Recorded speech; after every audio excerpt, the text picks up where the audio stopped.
Hello, Year 3, Mr. Bayford here for today's art lesson. I think we're on part 3 of this big project that we'll be doing in art, and we are finally getting to make our paper mache mask. Well, at least begin to. It's a waiting game, it's a bit of a patience game we need to play, but it will be so worth it in the end. So today's 27th of January 2021, I know how to make a simple paper mache object. So you'll need a balloon, and you should only need one. But if you want to make two, get another balloon. If your sibling wants to make one, get another balloon. It's no problem. You can do it together. You will need newspaper and a fair amount of it. And I've put here cut into small strips or ripped into smallish pieces. The reason I say ripped as well is because if you cut it with scissors, it just looks too neat, and the layers just you can see them later on. And if they're randomly ripped, actually, I think that makes it looks better. But it's up to you. Paste. We're going to be making a paste today, and I'll show you in just a moment how to do it. But you will need 3 tablespoons of flour, half a cup of warm water, half a cup of room temperature water, so water just left out for a little bit. As I said, I'll show you in a minute. And art clothes. You don't want to be wearing your finest clothes during this lesson because they will get sticky, just like your hands will. And finally, an art cover for the table. So you could use that newspaper to lay down a foundation, large bits of newspaper so your table doesn't get sticky, or you can use something waterproof as well. Okay, moving on. This is what we should end up with, but it's a long process. So let's move on. Ready to the next one. So to make the paste, you need to add the warm water, the whole lot into the flour, the 3 tablespoons of flour. Then you just keep mixing, mixing, mixing until it gets smooth. Now, if it's too thick and it you can't mix anymore, it just won't get thinner.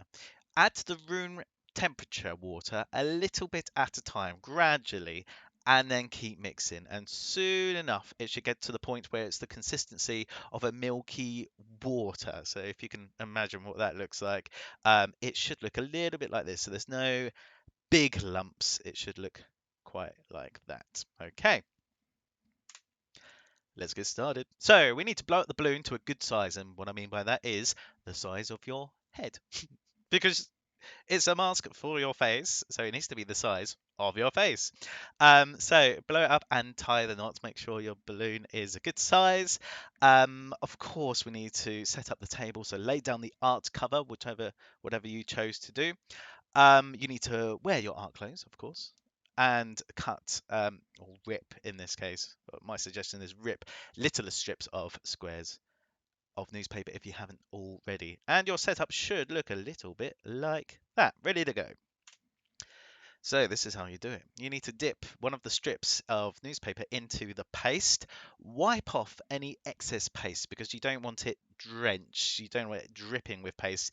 Just enough so it's all covered, and place it flat, which is quite important, on the balloon. If it's not flat, it will get creased up and it might not be the look that you are going for. Um, Continue to get a little bit of newspaper, dip and stick all the way around, just like this picture here. Go all the way around until you are left with your first layer, which should look like this.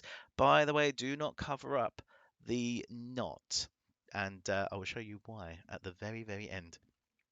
So, after your first layer, you need to leave it to dry for a bit, and then do it again. Make another layer. Go over the top of what you've done already, and you will need to repeat that process around 3 to 6 times. I can't tell you exactly how many layers you will need. Probably at this point, the more the merrier to make it nice and strong. You shouldn't really need to go over 6. 3 might be too weak when it finally fully dries. So I would urge you to go towards 6 layers. You will need to do many layers to make it strong around. Sorry, I don't understand what that means. But it's basically what we've just been saying, I think. And leave to dry. It's very important. As I said, it's a patience game. We need to wait. If we rush it, it might crumble. So It's a long lesson today. Probably best to start in the morning, finish it off in the afternoon. It might take 10 minutes, little 10 minutes every day. I mean, every hour or so. Um, Great, that's great. Let's move on to the finally. So you've just done your sixth layer. Finally, you can, or your adult can, untie the knot or pop the balloon when the entire paper mache is completely dry and hard. Um, don't be afraid of popping the balloon because it shouldn't go bang. It should just go like that. You can pop it with scissors and hold on to the knot whilst you do that. Now, hopefully, it's not essential, but hopefully, when you pop the balloon will unstick itself from the inside of your paper mache and you can just pop it out. But if it doesn't, don't worry too much because later on in the week we can just peel it off. So it's actually not going to do too much harm on your mask at the moment. So, until next week, can you please think about the features that you are going to be making on your mask? For example, if you've designed ears or a snout or hair, have a little think about what you are going to be making those out of.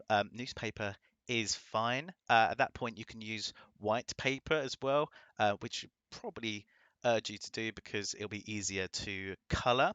I'm going to direct you down here to look at Miss Costeller's already has gone above and beyond. She has finished her mask, and as you can see, look at the snout there. That is just incredible. The ears that we could do next week are there as well, and she's thought about the hair.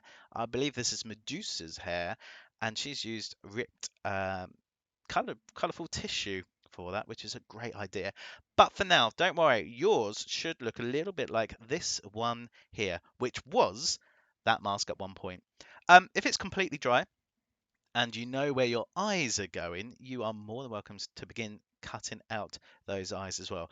But I would refrain from doing any more until next week. So keep it aside, keep it nice and safe, and I'll look forward to that. Please send in your versions of this mask right now. I'd love to see them. I hope this helps.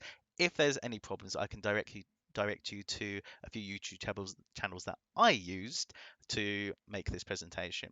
So have a lovely afternoon and good luck with your masks.